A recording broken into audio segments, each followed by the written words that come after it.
The instant I realized my son no longer merited his dad's inheritance wasn't at the point when Richard took his last gasp following a grueling 8-month fight against cancer. It wasn't throughout the 45 years of our union when Richard created his maritime transport business from scratch as Thomas reaped the benefits without grasping the effort involved. No, it happened as I remained solitary next to my spouse's polished wooden coffin, with rain pounding against the graveyard's lush overhead cover, gazing at the vacant seat meant for our sole child. He mentioned he would attempt to return in time for the interment. Mrs. Mitchell, murmured Jennifer, Richard's longtime administrative aide for 2 decades, her eyelids swollen and crimson while she gripped my palm. It involved some extension of Victoria's birthday festivities. A birthday event. As his dad, the individual who provided him with all he had, was being placed into the chilly ground of Chicago. I inclined my head, maintaining a composed expression, even though a storm of fury raged within me.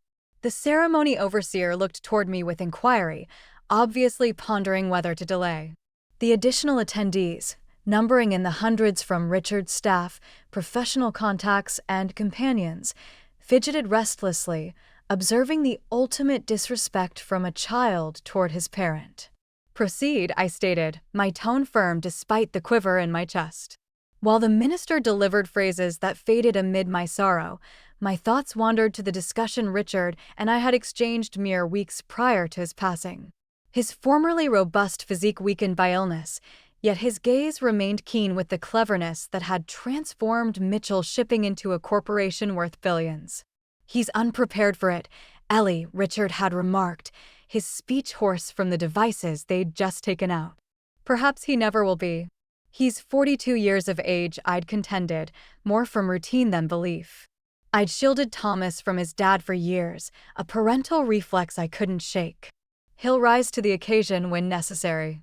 Richard's chuckle had turned into a bout of hacking. Once he regained composure, he'd extended his arm toward the document packet his legal advisor had delivered. That's the reason I've arranged safeguards. The ultimate decision rests with you, Eleanor. You'll recognize the proper action when the moment arrives. Now, observing the coffin lower without Thomas present to bid farewell, I at last comprehended Richard's intent. I at last knew the step I needed to take.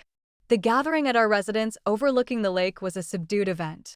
Professional colleagues recounting tales of Richard's ingenuity and kindness. I navigated among them as if ethereal, receiving sympathies with rehearsed poise while glancing at my device. No communications from Thomas. At 6:27 in the evening, for hours following the ceremony's conclusion, the lift announced its arrival. Thomas entered confidently, his tailored outfit pristine, Victoria attached to his limb in attire far too cheerful for the setting. Neither appeared suitably mournful. "Mother," Thomas uttered, brushing my face with detached precision. Apologies for not lingering at the ceremony.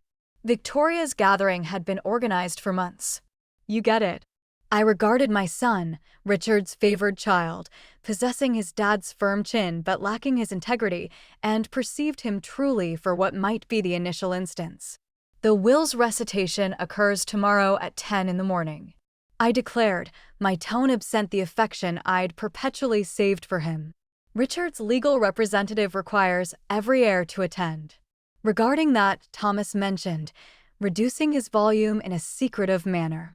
Victoria and I plan to depart for Aspen this evening. Couldn't we address the procedures the following week? In the background, Jennifer inhaled sharply. A few of Richard's most enduring acquaintances averted their gazes, incapable of viewing such indifference. No, Thomas, that won't work. Frost had supplanted the warmth in my bloodstream. Attend or face substantial repercussions. A hint of doubt passed over his features. He'd never encountered that demeanor from his indulgent parent previously. All right, we'll adjust our travel plans. While they departed, failing to engage with any of the guests who had truly remained to commemorate Richard, I observed Victoria assessing the vintage vessel assortment Richard had assembled over years, undoubtedly estimating its value in her thoughts. That evening, solitary in the sleeping quarters I'd occupied with Richard for more than 40 years, I accessed the vault concealed behind his image. Within lay the packet he directed me to examine after the ceremony. My fingers shook as I disrupted the closure. "My beloved Eleanor," his message commenced. "If this is in your hands, two events have transpired. I've departed this existence, and Thomas has at last revealed his genuine nature to you. I've always avoided shattering your spirit by voicing this. But our child isn't the individual we nurtured him to become." Moisture obscured my sight as I perused Richard's concluding directives. The stipulation in the testament, the option he'd entrusted to me. The authority to guarantee Thomas would never gain from the parent he couldn't trouble himself to enter. "You'll select correctly." Richard's note ended. "You invariably do." As morning light emerged above the Great Lake, illuminating our resting space in warm hues, I determined my course. Thomas would discover tomorrow that deeds and omissions carry outcomes. I murmured to the vacant chamber to the partner no longer at my side. "If you're observing this tale develop, please join to witness what transpires when my son uncovers the reality." Certain teachings arrive with a cost he never anticipated bearing. The legal advisor's workspace anticipated, and so did fairness.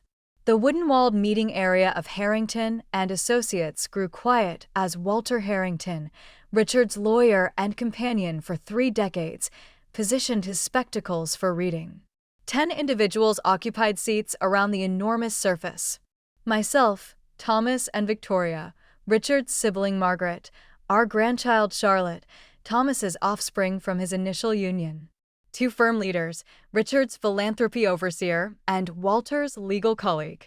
Thomas examined his timepiece multiple times, displaying no attempt to conceal his restlessness. Victoria browsed her device beneath the furniture, her polished fingertips tapping the display. Adjacent to them was their 22-year-old offspring, eyelids crimson from authentic sorrow. Unlike her parent, she had seen Richard frequently amid his ailment, narrating stories to him when his vision became too feeble to handle his cherished accounts of historical figures. Prior to commencing, Walter announced, his tone solemn, "I desire to convey my profoundest sympathies, Eleanor." Richard wasn't merely my patron, but my cherished companion. I assented, grasping the cloth square Richard had presented on our 40th milestone. "Thank you, Walter. Kindly continue." Walter unveiled the substantial file in front of him. This ultimate testament of Richard James Mitchell being of stable intellect and physique during its formulation 6 months prior embodies his concluding desires for allocating his holdings estimated at roughly $1.2 billion. Victoria's attention lifted abruptly from her device. Thomas aligned himself in his position. "I'll outline the typical stipulations." Walter proceeded. "The residents overlooking the lake and vacation property in Door County are granted to Eleanor Mitchell together with every personal item and a prompt monetary allocation of $50 million. Thomas inclined his head restlessly. This aligned with expectations.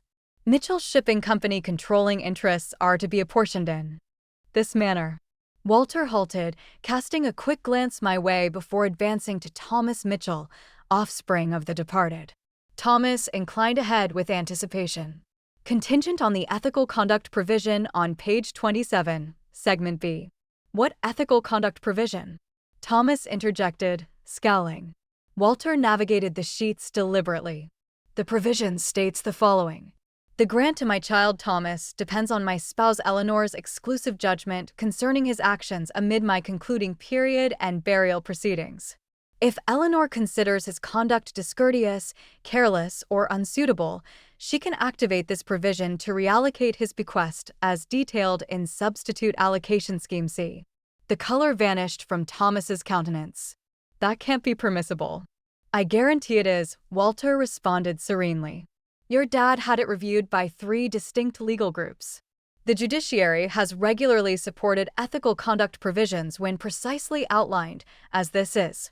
Victoria clutched Thomas's limb. "What does this signify?" Walter directed his attention to me. "Mrs. Mitchell, do you intend to activate the ethical conduct provision?" Every gaze shifted toward me. In that instant, I witnessed 42 years of justifying Thomas's actions pass swiftly before me, the overlooked family occasions, the lack of regard for his dad, the steady favoring of Victoria's lavish desires over household necessities, and ultimately the unoccupied position at Richard's ceremony while Thomas participated in a birthday gathering. Yes, I declared, my tone resolute. I activate the provision. Thomas sprang upright. Mother, you can't mean this. You departed your dad's ceremony to join a gathering, Thomas, I stated softly. You couldn't dedicate a single day to appropriately farewell the individual who bestowed everything upon you. It was Victoria's 40th birthday event. We had visitors arriving from across the ocean. It demanded a substantial expense. His volume increased with every justification. And that held greater significance than interring your dad. Charlotte shielded her lips, suppressing a cry at her dad's insensitivity. Walter made a sound to clear his passage. Should the provision be activated, Substitute Allocation Scheme C instructs that Thomas Mitchell's bequest be reapportioned in this way.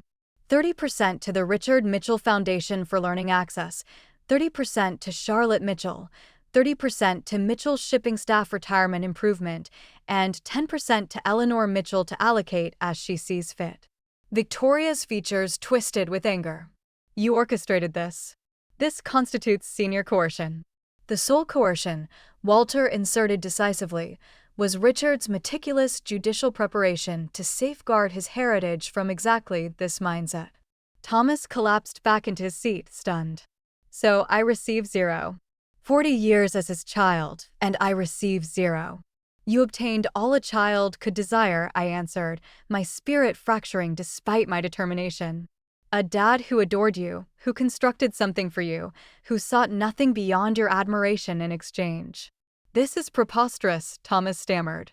I'll dispute it. I'll battle this legally.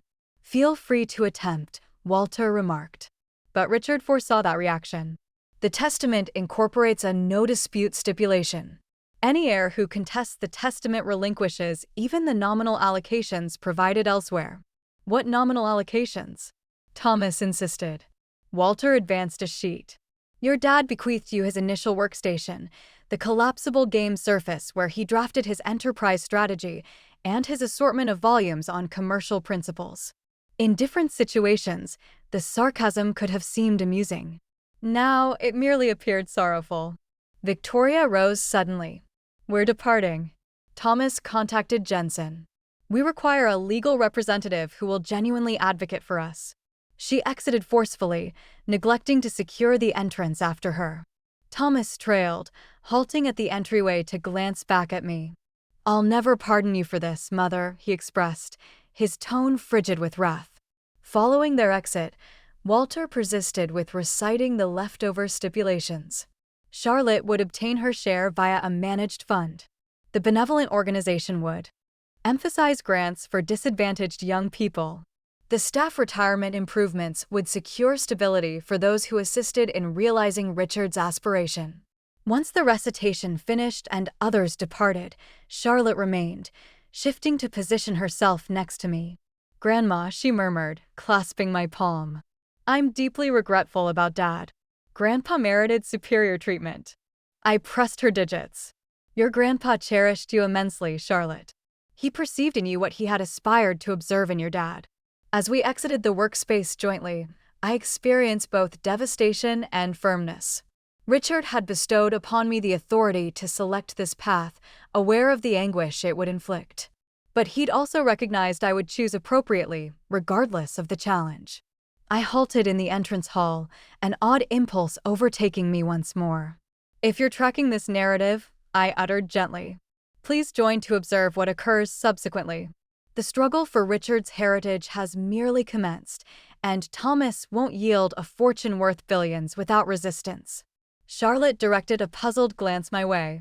Grandma, who are you addressing? I grinned sorrowfully. Merely an elderly lady's routine, dear. Occasionally I envisioned disseminating our household's tale could assist others in making wiser selections than ours. The week after the testament recitation progressed like a meticulously planned conflict. Thomas initiated his assault right away, contacting me 17 times on the initial day by himself. I permitted each to transfer to recording, hearing them afterward as his communication shifted from fury, "How could you inflict this on your own child?" to negotiation, We can resolve something, Mother, to subtle warnings. You won't appreciate the outcome if you don't correct this. Victoria's method was more straightforward. She materialized at my residence without notice, the entrance keeper expressing remorse while clarifying she'd asserted a household crisis. I discovered her in the main area scrutinizing Richard's vintage timepiece assortment with obvious greed. Victoria, I remarked, staying at the threshold. This isn't an appropriate moment. It's never suitable to learn you've been cut off from inheritance, is it? She countered, placing down a precious metal timekeeper valued higher than many vehicles. Eleanor, we both recognize this matter can be settled simply. I elevated my brow. Do we? You're distressed about the ceremony. I comprehend. Her rehearsed empathy resembled slick fluid on liquid. Thomas ought to have remained extended. I accept complete accountability. It was my event, ultimately. The event you couldn't delay despite your father-in-law's demise. She gestured nonchalantly. Richard had already passed. The ceremony was merely protocol. In that instant, I discerned precisely what Richard had noticed years earlier upon initially encountering Victoria, the scheming drive beneath the refined surface. My child had selected his companion unwisely, but that had been his selection to execute. Victoria, the testament mirrors Richard's desires, not mine. I merely respected them. Her pretense fractured. This is ridiculous. Thomas is his sole child. Being a child exceeds biology, I countered. Its attendance, esteem, affection, elements Thomas denied even while Richard was fading. Victoria's gaze constricted. We can challenge this, prolong it through judiciary for years. Is that what you desire for Richard's heritage? Communal display, family secrets exposed for all to view. If that's the route Thomas picks, then fine. She grasped her carryall, a $30,000 luxury item that Richard had gifted her the previous holiday season. You'll lament this, Eleanor. Thomas isn't the sole one capable of tough selections. After her departure, I collapsed into Richard's preferred seat, fatigue overwhelming me. Our residence, formerly resonant with Richard's resounding mirth and boundless vigor, seemed vast without him. I lifted the captured image from his workstation.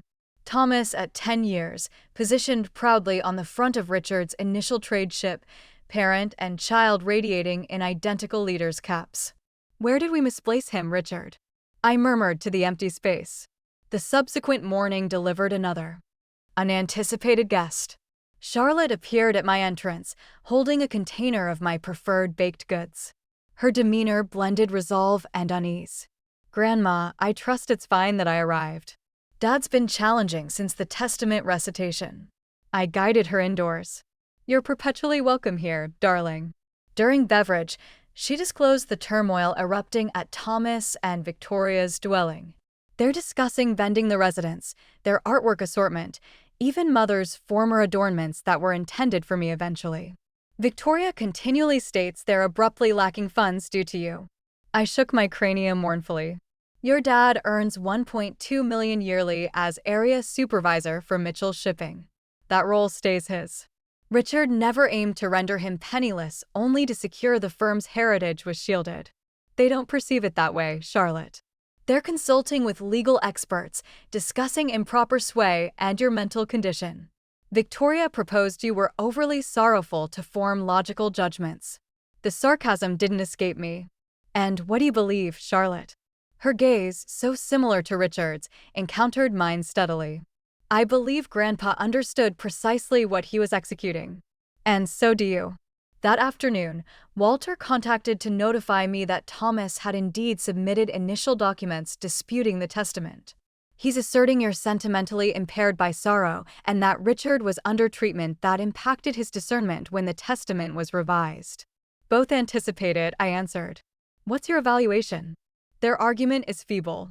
We possess footage of Richard clarifying his logic, health documents of capability, and numerous observers. But legal proceedings are always unforeseeable and costly. Richard equipped me adequately for this conflict, I reassured him. The ensuing days introduced another progression.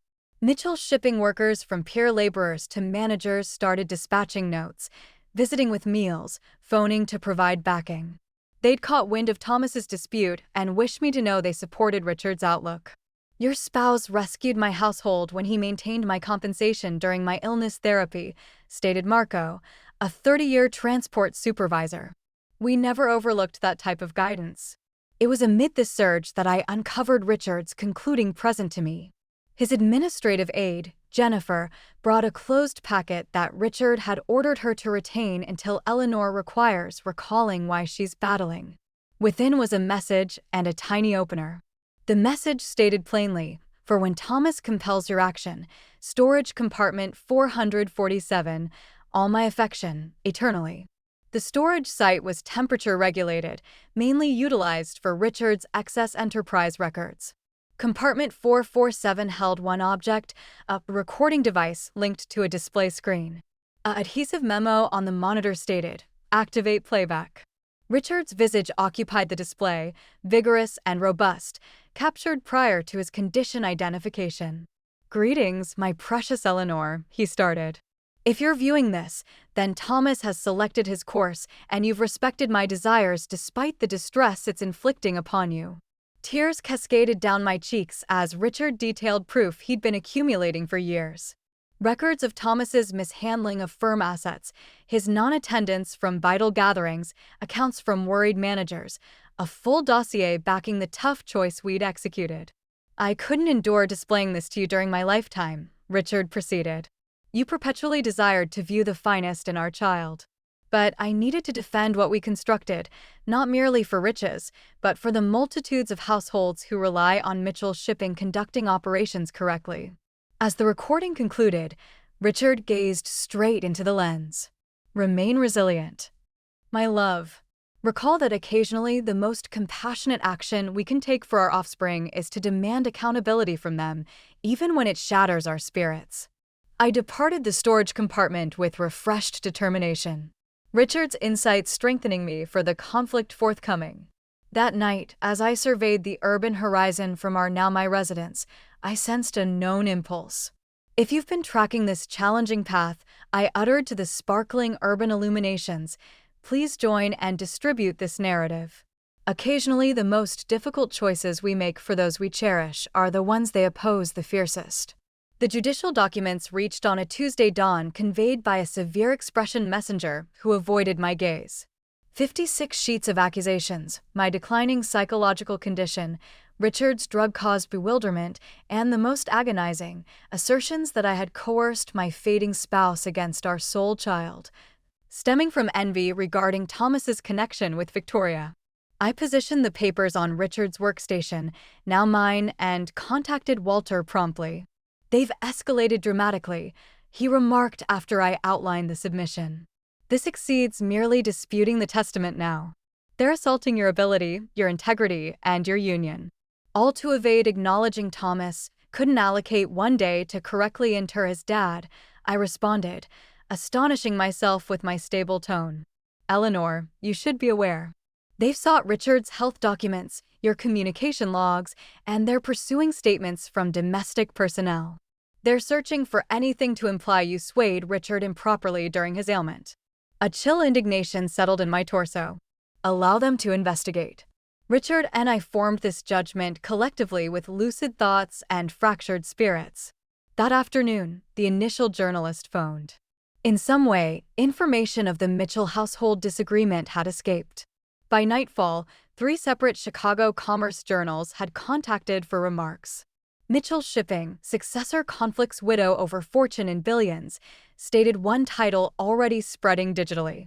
Charlotte phoned upset. Dad provided in discussion. Grandma, he's informing individuals you've experienced incidents since Grandpa became ill. That you've been disoriented, retaliatory. Are you astonished? I inquired tenderly. I recognized he was frantic. But this, her tone broke. He's tarnishing your reputation for funds. Funds he doesn't even require. It was never about requirement with your dad, Charlotte. It was about what he sensed entitled to. The subsequent morning, Jennifer reached the residence with a substantial dossier. "Mrs. Mitchell, I believed you should view this." The interaction group assembled it after the information emerged. Within was a thorough publicity approach to protect both Richard's judgment and my implementation of it. Media declarations stressing Richard's stable intellect. Endorsements from managers about Thomas's non-attendance.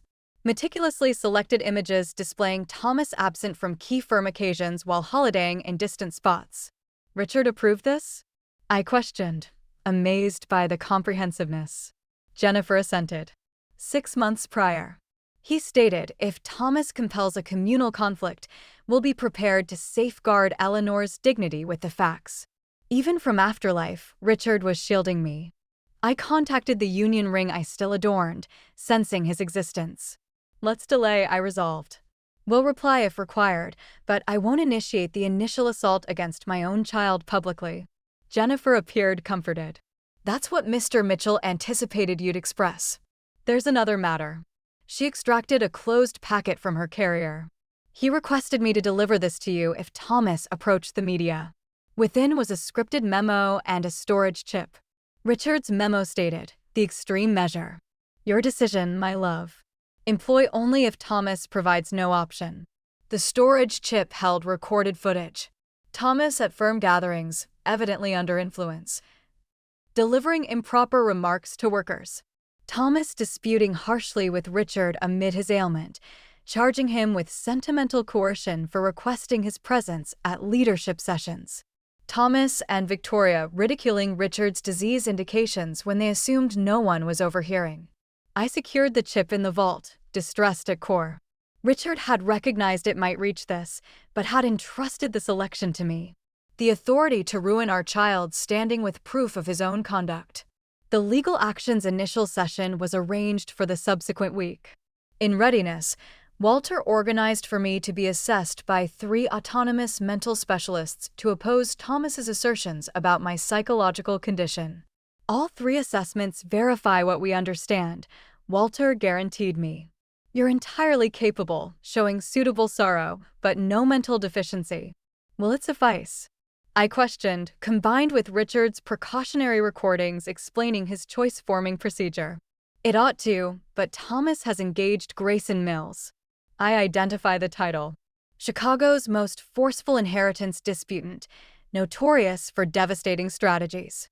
Brace for individual assaults in judiciary, Walter cautioned. They'll attempt to incite you, make you seem unstable or retaliatory. That evening, incapable of rest, I roamed our residence, contacting Richard's possessions, his viewing lenses still on the bedside surface, his preferred garment I couldn't endure relocating from the storage area. In his workspace, I discovered myself accessing compartments I'd evaded since his demise. In the lowest compartment of his workstation was a hidebound ledger I'd never observed previously. The initial notation was timed 5 years earlier. Thomas overlooked another leadership session today. Richard had scripted third this period. Asserted Victoria required him for some benevolent function. The leadership is observing. Worse, he's observing that they observe. Ego injured. He reacted sharply. Charged me with humiliating him. When did my child begin thinking he merits authority without obligation? I perused for hours, tears flowing as Richard documented his increasing worries about Thomas, his efforts to guide him, and ultimately his agonizing choice to shield the firm from his own child's feeling of privilege. The concluding notation scripted 2 weeks prior to his demise shattered my spirit. I've disappointed him, Eleanor. Or maybe we both did, providing him excessively while demanding too minimally. The toughest aspect of departing isn't abandoning the firm or even abandoning you, my love. It's recognizing I won't be present to assist Thomas evolve into the individual he could yet become. That load now rests on you, and it's weightier than any I've requested you to carry. The subsequent morning, I contacted Charlotte. I require you to convey a communication to your dad. Inform him I'm prepared to convene solely the pair of us. No legal representatives, no Victoria. Do you believe he'll arrive? She inquired skeptically. Inform him it's regarding a possible agreement, I answered. He'll arrive. 2 days afterward, Thomas reached the residence attired flawlessly, but with fresh creases marking his countenance. Mother, he expressed rigidly, rejecting my proposal of beverage. Charlotte mentioned you wished to discuss conditions. I desired to offer you one opportunity to retract your legal action before matters become more unpleasant, I stated plainly. He chuckled sourly. Retract? You've taken my inherent right. Your dad formed a selection, Thomas. I respected it. Because I overlooked portion of a ceremony. He erupted. One day's error cost me a fortune in billions. I shook my cranium mournfully. It wasn't one day. It was years of days. Instances when your dad required his child and discovered an unfamiliar person instead. Convenient explanation after he's departed. Thomas mocked. He never objected to me. He attempted, Thomas. For years he attempted. His demeanor solidified. Well, now it's for the judiciary, and they don't decide based on overlooked parent-child instances. As he pivoted to depart, I summoned after him. Thomas, I possess recordings. Richard recorded everything. Your conduct at firm gatherings, your remarks about his ailment, everything. He stiffened, hue fading from his countenance. You're deceiving. Your dad was a precise individual. You recognize that. For an instant, doubt glimmered in his gaze, the initial fracture in his self-assurance. Then his chin tightened. Disclose whatever you desire. Victoria and I have already provided discussions about your delicate psychological condition. Who do you think individuals will trust? The mourning, disoriented widow or the child battling for his heritage? After his departure, I remained solitary in the increasing obscurity. Richard's ledger pressed to my torso. The conflict boundaries were established. My child had selected devastating tactics over harmony. For those tracking this distressing path, I murmured to the quiet chamber. Don't overlook to join. Before this narrative concludes, you'll observe how far a child will proceed to seize what he thinks is his, and how steadfastly a parent must remain to respect her spouse's concluding desire. The judicial building steps teemed with journalists as Walter assisted me from the vehicle. Light bursts ignited like storms. Voices shouting inquiries that merged into noise. Mrs. Mitchell, did you coerce your spouse's testament? Is it accurate your child was barred for overlooking the ceremony? Are you experiencing memory loss as your child asserts?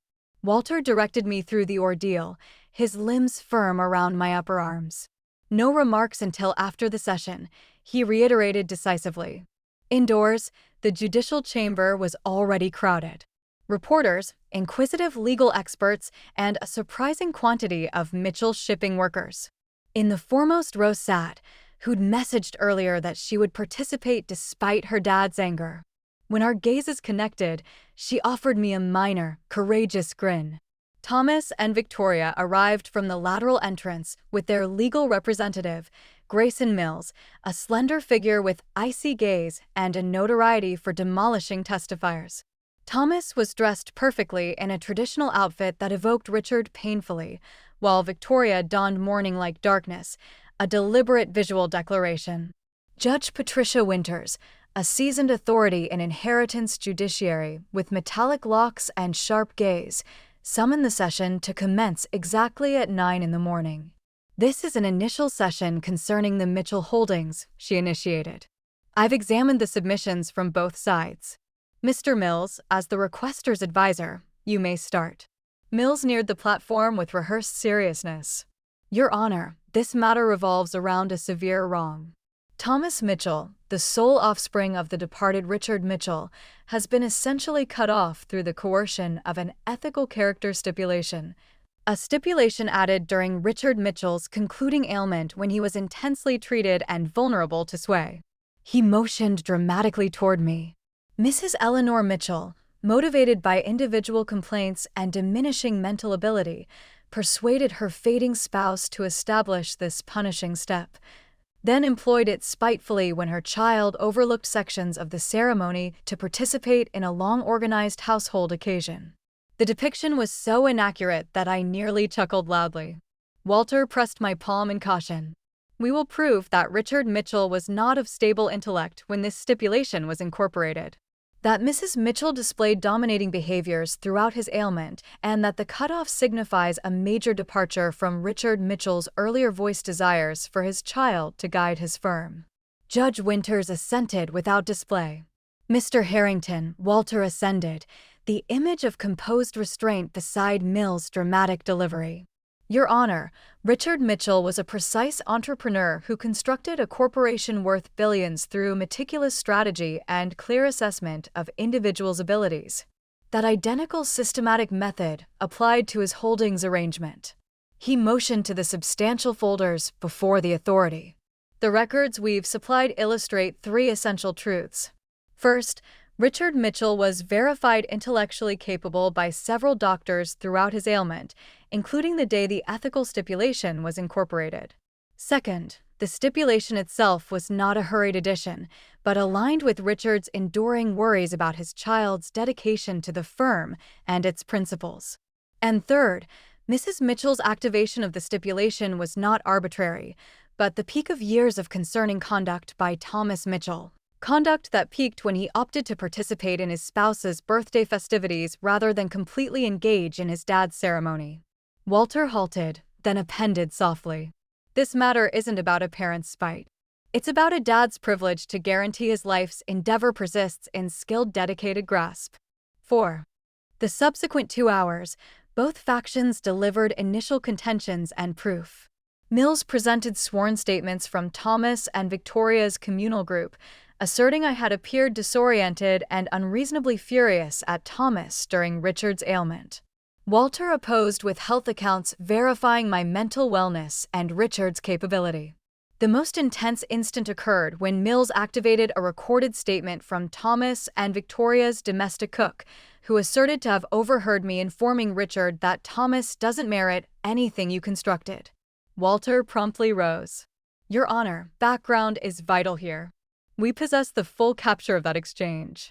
With the authorities' approval, Walter activated Richard's own capture of that day, displaying that my remark followed Thomas's failure to see his dad despite being nearby, dispatching Victoria instead with the justification that he had more crucial sessions. The complete statement was, Thomas doesn't merit anything you constructed if he can't even see you when you're fading. It shatters my spirit to express it, Richard, but it's accurate. Richard's tone, feeble but resolute, had answered, I know Ellie. I've known for years. I just didn't want to acknowledge it. A whisper circulated through the judicial chamber. Thomas's countenance turned deep red. Near the session's end, Judge Winters spoke to both factions directly. This matter obviously involves intricate household interactions beyond judicial factors. Before we advance to complete legal proceedings, I'm directing both factions to negotiation. Mrs. Mitchell, Mr. Mitchell, this is a chance to settle these issues confidentially before additional harm is inflicted on your household and on Mr. Mitchell's enterprise heritage. As we collected our items after dismissal, I observed Charlotte nearing Thomas, conversing earnestly. He shook his cranium repeatedly, Victoria tugging at his limb while staring harshly at Charlotte. Outdoors, the publicity awaited like scavengers. Thomas and Victoria arrived at the portals first, Mills directing them to a voice amplifier stand. Today's session was merely the start, Thomas declared to the lenses. We're assured the judiciary will acknowledge that my dad's authentic desires are being undermined. No child should be cut off for overlooking part of a ceremony due to earlier household obligations. When my opportunity arrived, Walter recommended a plain, no remark, but something within me resisted Thomas's purified account of occurrences. I have solely one declaration, I expressed, my tone firmer than I anticipated. This matter isn't about an overlooked ceremony. It's about respecting Richard Mitchell's meticulously pondered desires for the firm he constructed. He cherished his child, but he cherished the multitudes of workers who rely on Mitchell's shipping even more. Back at the residence, fatigue overpowered me. The communal spectacle had been every bit as exhausting as Walter had cautioned. My device vibrated with a message from Charlotte. Grandma, can I visit? I need to discuss something vital. An hour afterward, Charlotte positioned across from me, her youthful countenance serious. Dad's frantic grandma. After the session, I overheard him and Victoria disputing with Mr. Mills. They're planning to disclose health documents suggesting Grandpa had periods of disorientation, even though they know it wasn't accurate. My spirit sank. They would harm Richard's standing after death. Victoria's suggestion, Charlotte verified. She expressed, deceased individuals can't protect their mental condition. When Dad appeared uneasy but didn't protest, I shut my eyelids briefly. What else, Charlotte? She paused. They're also planning to summon my mother.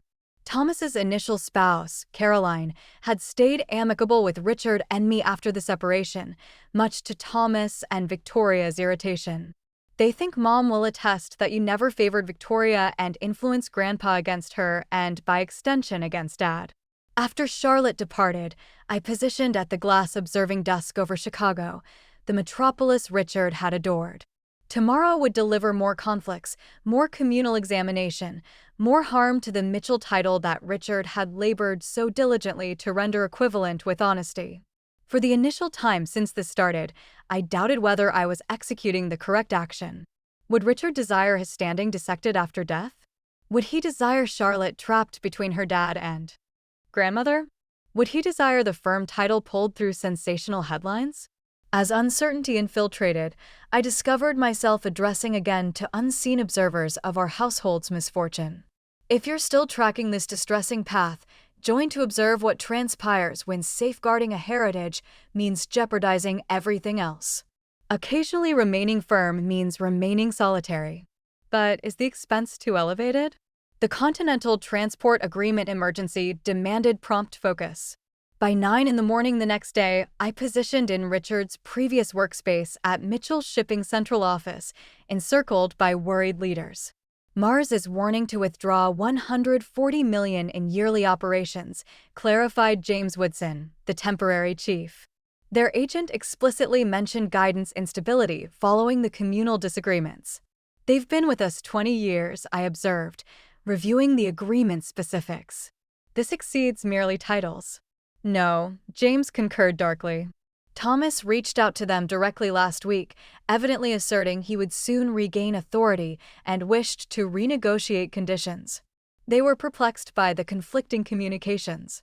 My grasp tightened around my beverage container. He intentionally weakened the firm's steadiness. It seemed so. After 2 hours of crisis planning, we rescued the connection through a visual communication where I personally guaranteed Mars's guidance about the firm's steadiness. Their comfort was evident when I verified that the transition strategy Richard had set, advancing from inside rather than placing Thomas, would be respected. As the leaders exited, James remained. Mrs. Mitchell, there's something else you should know. Several senior personnel have received forceful employment questions from Victoria. She's attempting to pinpoint who might be favorable to Thomas's stance. She's seeking internal details, I comprehended, or worse, attempting to recruit ability if they fail the matter. Yes, and Thomas has been entering sensitive documents as area supervisor. He still possesses elevated permissions. I formed a prompt judgment. Limit his entry. If he inquires why, direct him to judicial. That's a major move. James warned. He is still a worker actively operating against firm benefits. I opposed. Richard would have executed the same. By afternoon, the expected outburst happened. Thomas charged into the central office entrance area, insisting to see me.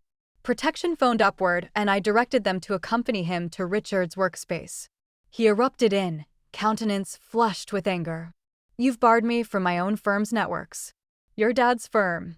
I rectified calmly. The one you're presently trying to harm through legal action and unauthorized interaction with our associates. I established connections with those associates for years. Connections you're now utilizing to generate instability.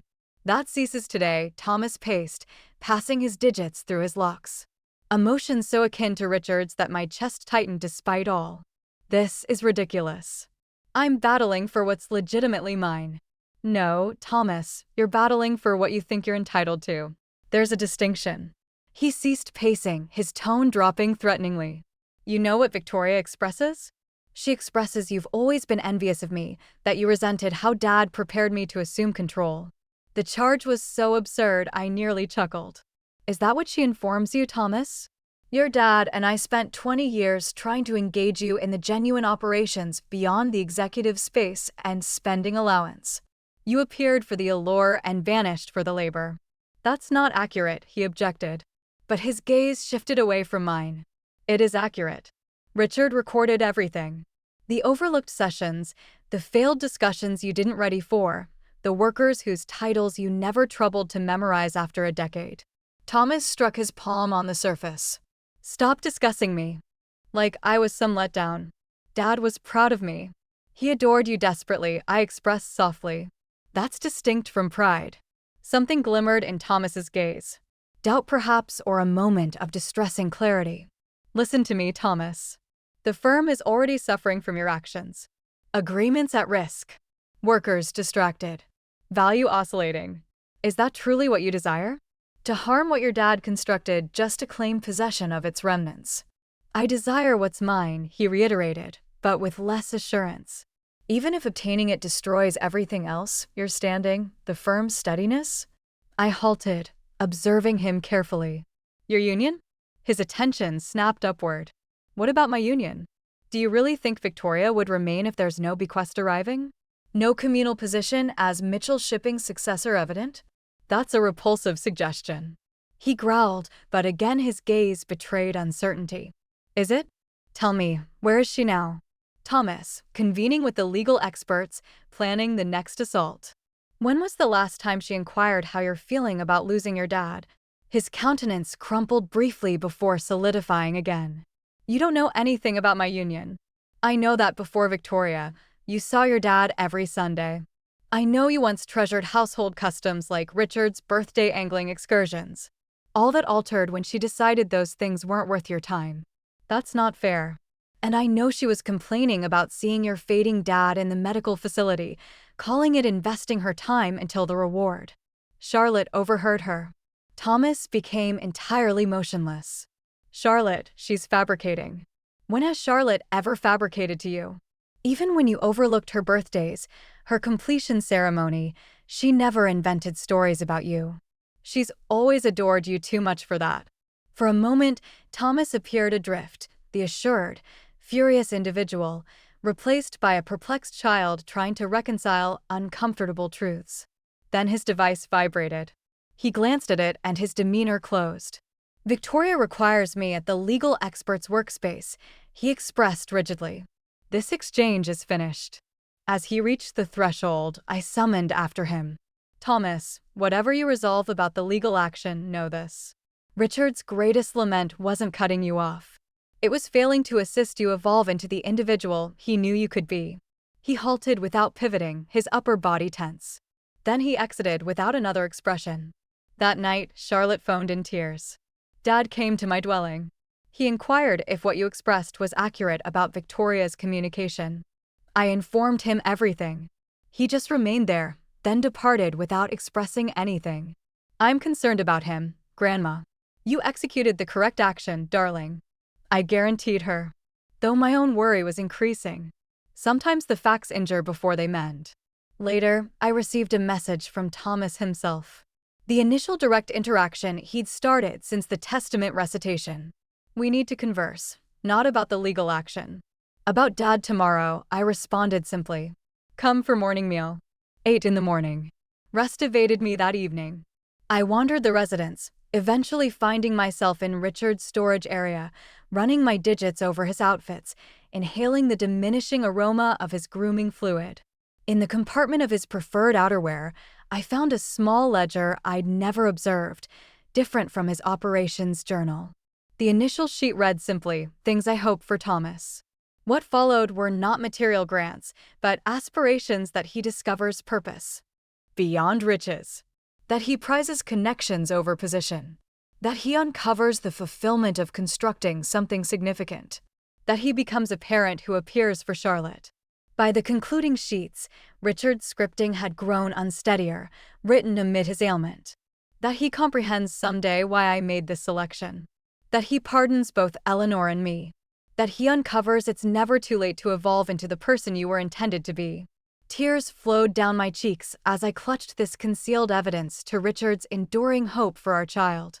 Even as he'd formed the painful judgment to reallocate Thomas's bequest, he'd never ceased believing in his potential for development. Oh, Richard, I murmured into the empty chamber. What would you have me execute now? As morning light broke over the Great Lake, I carefully positioned the ledger on the morning meal surface, where Thomas would position. Whatever transpired next, he needed to hear his dad's voice, not through legal experts or judicial documents, but heart to heart, even across the separation of demise. For those still tracking this distressing path, I expressed softly to the warm morning illumination. Make sure you're joined to see the concluding section. Tomorrow may deliver either harmony or permanent division. But whatever arrives, we'll confront it with the bravery Richard always prized above all else. Thomas arrived exactly at 8, solitary and visibly fatigued. Dark rings shadowed his gaze, and his usually flawless appearance showed signs of neglect, his top slightly creased, his locks unkempt. He appeared older than his 42 years, sorrow and pressure having carved new lines around his lips. "You came," I expressed simply, opening the entrance wider. "I said I would." His tone lacked its recent hostility, replaced by a tired flatness that worried me more.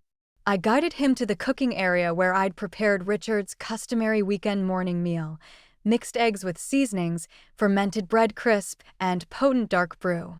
For decades, this had been our household practice until Victoria had deemed it dull and introduced Thomas to bubbly morning meals at luxurious lodgings instead.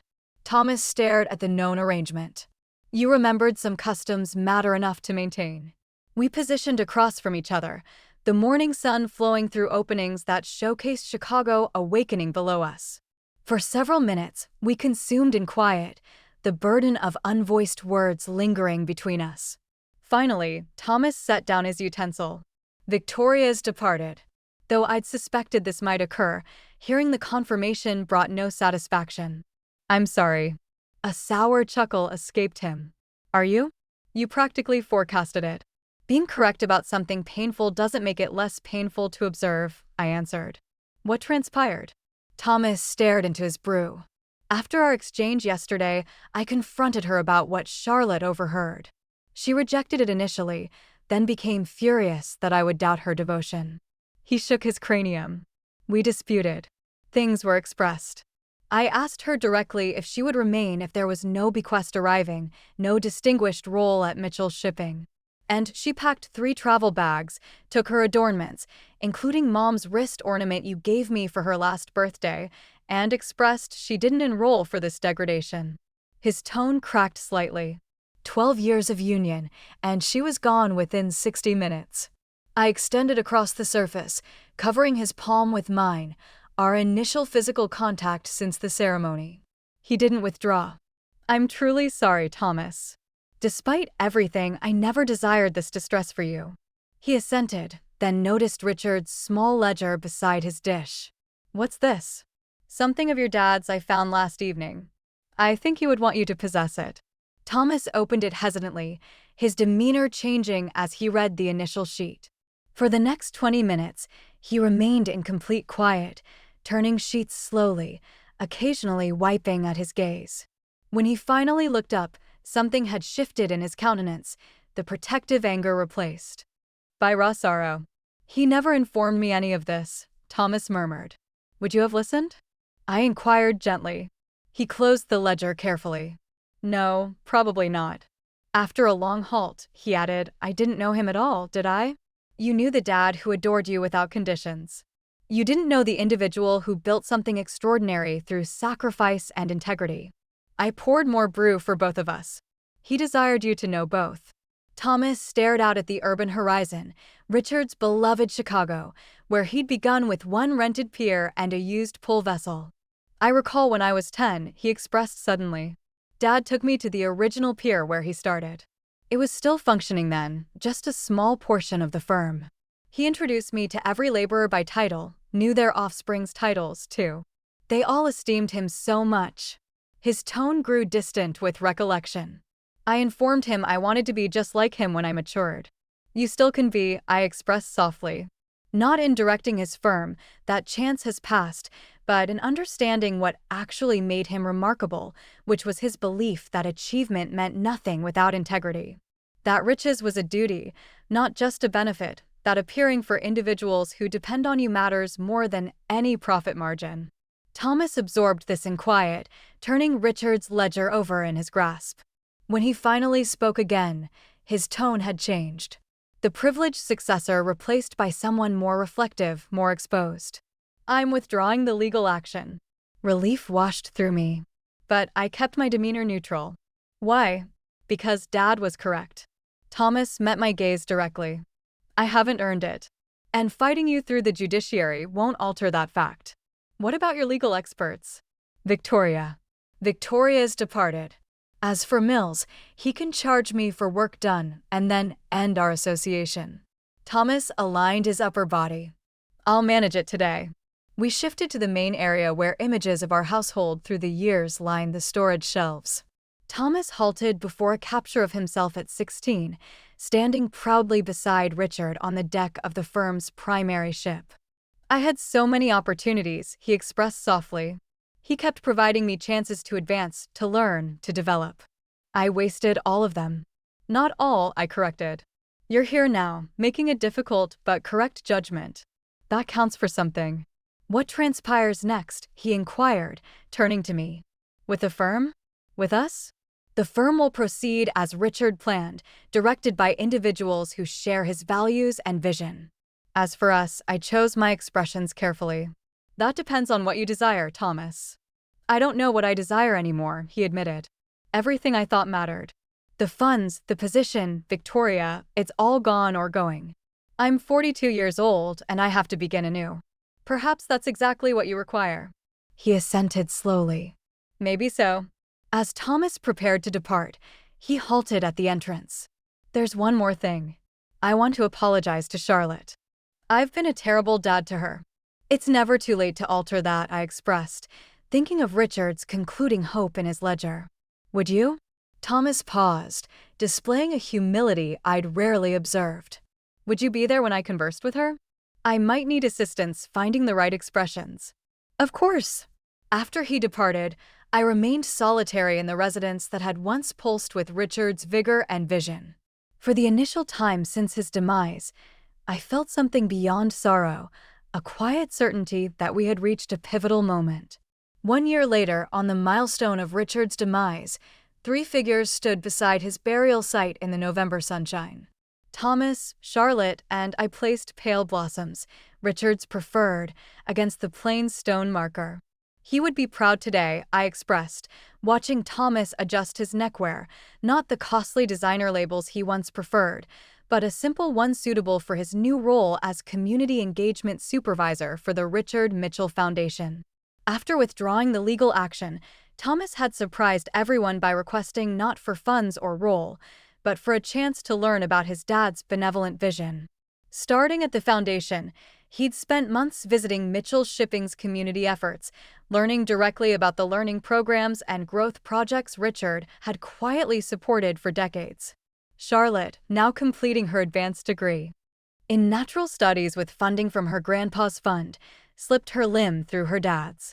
Remember last week at the grand event when that youth from the southern area expressed grandpa's program was the only reason he could attend higher education? Your address was perfect, Dad. Thomas grinned, a genuine expression that reached his gaze in a way his refined corporate grins never had. I just informed them what I've been learning myself. That true heritage isn't about funds or structures. It's about influence on lives. As we walked back toward the vehicles, Thomas lingered, letting Charlotte proceed. Mom, he expressed quietly, I've been considering something. The firm's learning effort for workers' offspring. I'd like to broaden it, establish a presence in more districts, especially neglected regions. That sounds exactly like something your dad would back, I answered, warmth spreading through my chest at his use of mom rather than the formal mother he'd adopted during the Victoria years. Would you review the suggestion with me next week? Your contribution would be valuable. I'd be honored. As we reached the burial ground entrances, I felt that known urge one last time. Looking out at the warm autumn foliage, I spoke to those who had observed our path. If you followed our narrative to its end, remember that true bequest isn't what's scripted in judicial documents. It's the principles we embody, the influence we have on others, and the bravery to start again when we've strayed. Please distribute this narrative with someone who needs to hear it, and join for more paths of recovery and restoration. Thomas gave me a puzzled look. Who are you addressing, Mom? I grinned, linking my limb through his. just an elderly woman's routine. Sometimes I like to imagine our narrative might assist others navigate their own challenging paths. Like Dad's ledger assisted me. Thomas assented thoughtfully. As we drove away from the burial ground, I glanced in the rearview reflector at Richard's final resting place. The painful selection he'd entrusted to me had ultimately achieved exactly what he'd hoped, not penalty for our child, but change. Thomas wouldn't direct Mitchell's shipping as Richard had once envisioned, but he was finally evolving into the individual his dad had always believed he could be. Some heritages, I realized, are measured not in currency, but in insight finally obtained, teachings painfully acquired, and connections painstakingly mended. And by that measure, Richard Mitchell's heritage was richer than ever.